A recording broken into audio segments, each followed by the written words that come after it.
a sec.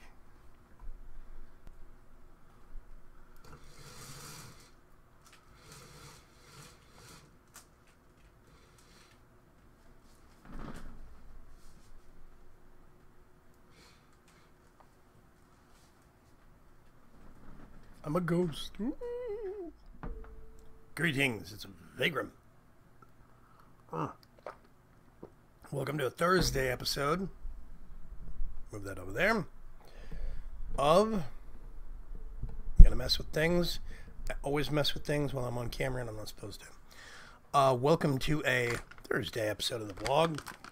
This week's been really weird.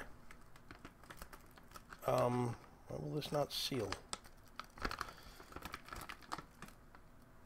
I'm going to mess with you later. I've been snacking on this stuff. Kind protein, healthy grain, peanut butter, yada, yada, yada. It's low fat, low cholesterol. It's lower on the carb end of things for a snack, but it's very high in protein, which is something that my doctor said that I need to boost, which means more meat. Yeah. I hope you're good on this fine Thursday. I'm doing pretty good.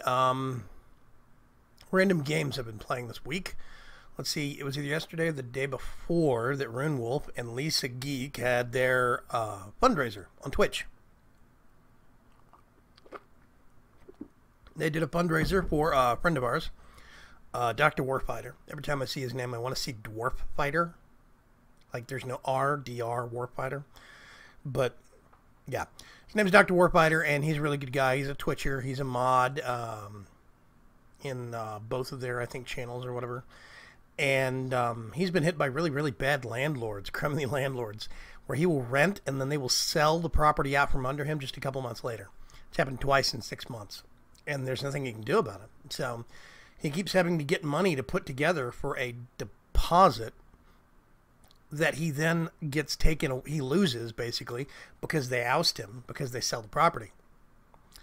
And so yeah, they had a fundraiser for him, and during that fundraiser they were playing Gauntlet, a new version of Gauntlet that's actually on Steam. It's called Gauntlet TM, literally, and it's a top-down kind of at a slight angle, but for the most part it's a top-down kind of a slasher. Little kind of a shoot 'em up kind of game. It's really simple mechanics, but it's got very complex mechanics also, if that makes any kind of sense. You've got the warrior, the Valkyrie, you have the wizard, and then you have the archer.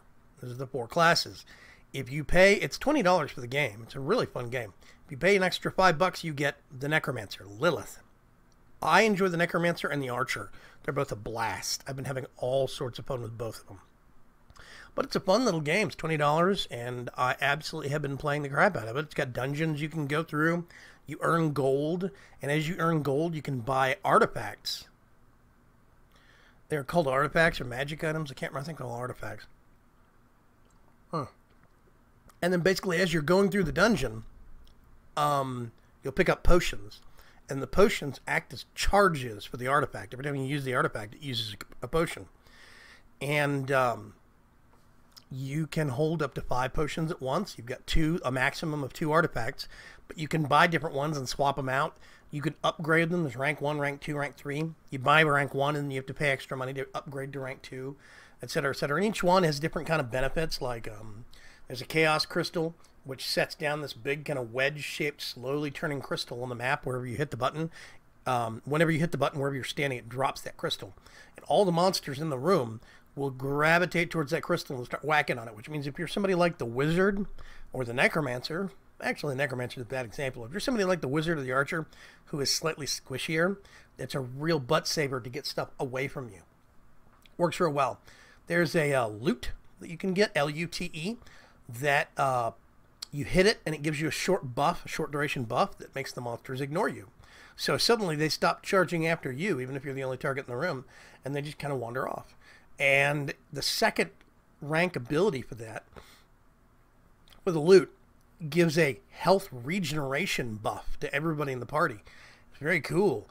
There's lots of little things like that. There's boots that make you run faster and leave a trail of fire behind you. There's a whirlwind amulet, I think it is, or something like that. And it does a tornado that randomly weaves its way through the actual map. It's very cool. It starts sucking in bad guys. You go pounding through the map looking for treasure, looking for gold specifically. And along the way, you have to look out for food, of course, to replenish your health. That's the only way you get health back is food. There are no health potions. There's no passive health regeneration. It's either food or a magic item like an artifact. And so you have to look for food and potions, and then, of course, all the gold. And you're making your way through the dungeon, fighting these bad guys that have a monster spawner that'll rise up and start cranking out skeletons. And you not only have to kill the skeletons, you have to kill the spawner, so it'll stop making skeletons. They have boss monster fights. It's really cool. If you get the DLC and you get the Necromancer, there's 5 different classes that play very differently. The Valkyrie and the Warrior are kind of similar, but even them, they are very, very different. The Valkyrie has a shield and spear, and she can block with the shield and charge with the spear. And the Valkyrie has this badass charge that goes straight through a whole line of bad guys. The Archer has a standard bow. Then he's got snipe mode. The bow is short to medium range. The snipe mode goes all the way across the map, and it'll one-shot any standard monster. And then he has a bomb that he drops wherever he is. Well, if you actually go through and unlock some achievements, you can make it to where you can actually do a bomb shot, a bomb arrow. So what that is you pull up your sniper mode, which is your right click, and as you're holding that down, you hit spacebar, and instead of firing out a sniper round, you'll fire out an arrow that's got a bomb tied to it. It sticks to the bad guy and explodes pretty quick. And it's really good for dropping. You can lob one straight through the actual into a middle of a crowd, and you can drop a whole chunk of skeletons quick. The Necromancer has left click is a kind of a swipe where the ground kind of crumbles up and this skeleton rises up from the ground and hits something, and then it all fades away. And so you can hit that, and it's like back, forth, back, forth, back, forth. And you can cut through groups of skeletons and bad guys and zombies and stuff real quick. The right click, the ground splits, and this little coffin comes up, and this bigger, bulkier, kind of a golem-looking thing jumps up out of the actual coffin with this massive-looking mallet, and it does an overhead slam. And it's kind of the heavier hit, and it hits at a little bit of a distance, so you have to space it right. But it looks amazing. Every time the Necromancer gets a kill, it counts towards this little ability that they have to come to summon skeletons. And you get 5 charges. You can summon them one at a time, but it tops out at 5 charges, so 5 skeletons. Now, the thing I thought was you could only have 5 skeletons up at a time. No, you can have hordes of skeletons. If you keep killing, summon more, keep killing, summon more. Basically, as soon as that thing maxes out to 5, it behooves you to fire that ability off and get those skeletons out as quickly as possible so you do not waste charges. All the classes have a primary and secondary, kind of a weak and a strong attack. There's a the only one that's totally different is the Wizard. The Wizard is freaking hard. So all classes use left click, right click, shift, and space. Right? Plus you have WASD to move, and you have Q and E for your to trigger your artifacts. Those have limited charge things. But you with the archer, all right, the elf archer, left click is standard fire. You can hold it down and he'll just your rapid fire out arrows. Right click, you hold that down and you get this thing that scopes down to a target, and it's a beam you can move around, and whatever that beam is hitting, when you let go, his snipe shot will hit it. Space drops a bomb, shift makes him do a roll, and of course there's the bomb shot thing. It's totally different with the Wizard. With the Wizard, he has one attack that has 9 different modes. So you just have left click, but then right click is lightning spells. You have 3 lightning spells. I gotta remember, spacebar is fire spells and shift is ice spells. So if you do right click, that is 1 lightning spell. Right click shift is another lightning spell, and right click space is a 3rd lightning spell. You have to do them real close together. And if you do spacebar right click, different order. You get a one fire spell, spacebar is another fire spell, and then spacebar shift is another fire spell entirely. So there's 3 fire, 3 ice, and 3 lightning, and you have to keep those straight in your head and swap between them because different abilities are useful for different times. I cannot solo with the wizard. I think he's going to have to be a group thing, but I really want to mess with him. I've been primarily focusing on the necromancer and the archer, but anyway, it's a fun game. It's $25, and I've been playing the crap out of it. Now, on the flip side of things, I paid $60 last week for Elite Dangerous. Okay, Elite: Dangerous. It's actually in Steam. First off, it's a pain in the ass because it's another one of those games that does not use your Steam authentication. You have to make a separate account on a separate website, register your game separately, and it brings up a launcher that you have to log into. But that's minor in the grand scheme of things. There's a lot of games that do that now. It's a space sim, and it's like along the lines of like Freelancer or Privateer. Some people might say it's along the lines of Eve, where basically you are a person, a freelance, whatever, guy, pilot. You have your ship and you go out into space and you go through different points. And, you know, different space stations, different star systems. You run cargo to make money, or you take bounties and hunt down people to get money so you can actually upgrade your ship, get better weapons, etc., etc. I paid $60 for that game, and I think I'm going to have to mark it as a loss because I am horrible at that game.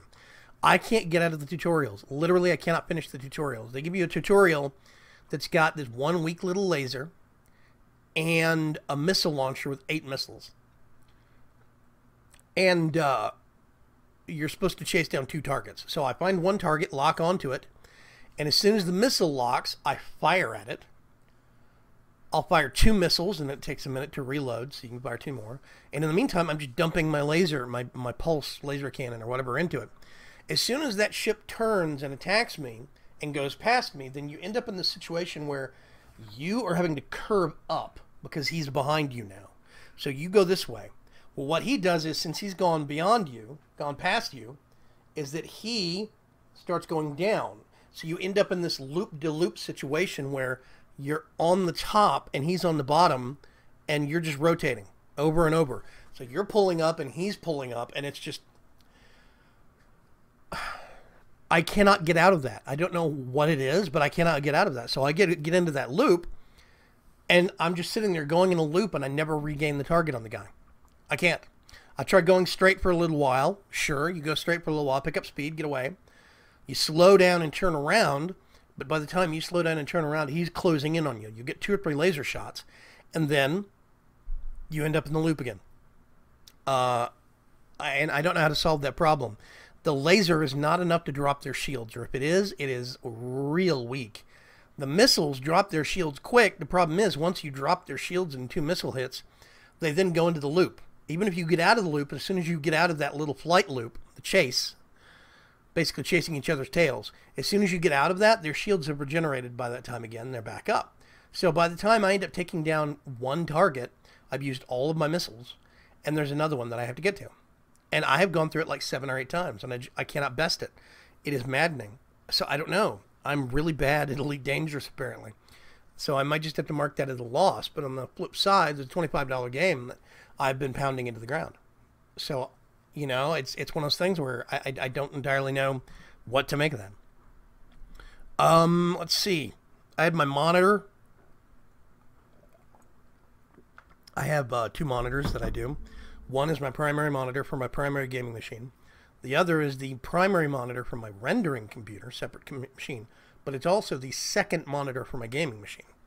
And I have a little monitor switch. I flip it back and forth. Well, today I discovered that even though I have Windows set to manually do updates, as in I have to go tell it to go update, or it gets a list of updates and says, hey, there's an update, but I have to manually trigger it. Despite it being in that state, Windows went out last night on my rendering machine, updated itself, and it completely hosed the graphics drivers. So after I redid the graphics drivers completely, because they're always 10 versions behind at Microsoft from the GeForce drivers, after I redid that, all of a sudden I realized I couldn't reset the resolution on my monitor back to like 680 by 1050. It was stuck at 800 by 600. And that's when I realized that the identifier chip on that monitor had died.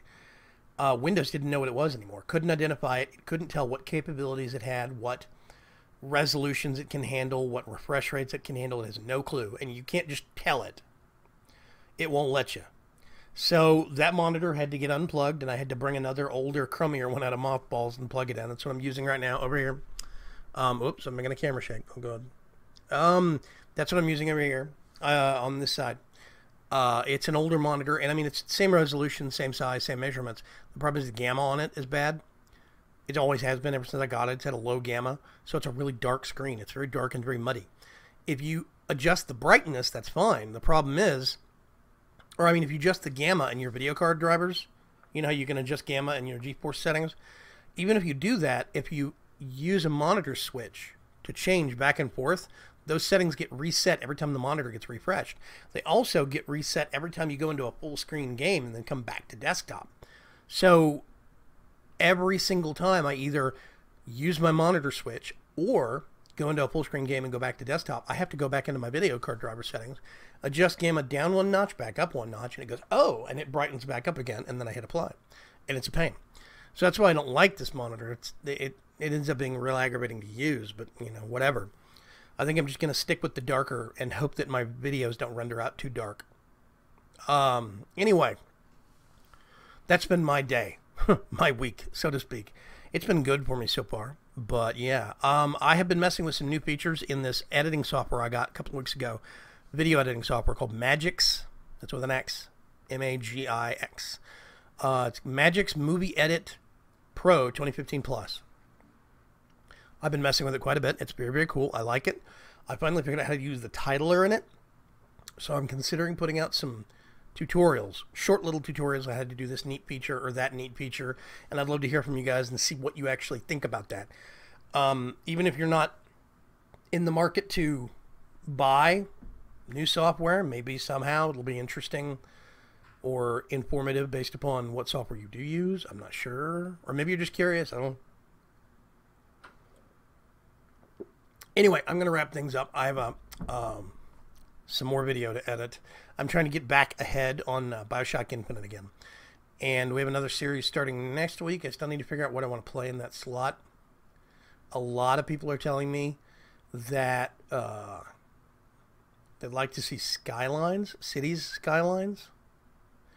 I'm curious. I'm considering a modded Cities Skylines. I think that could be cool.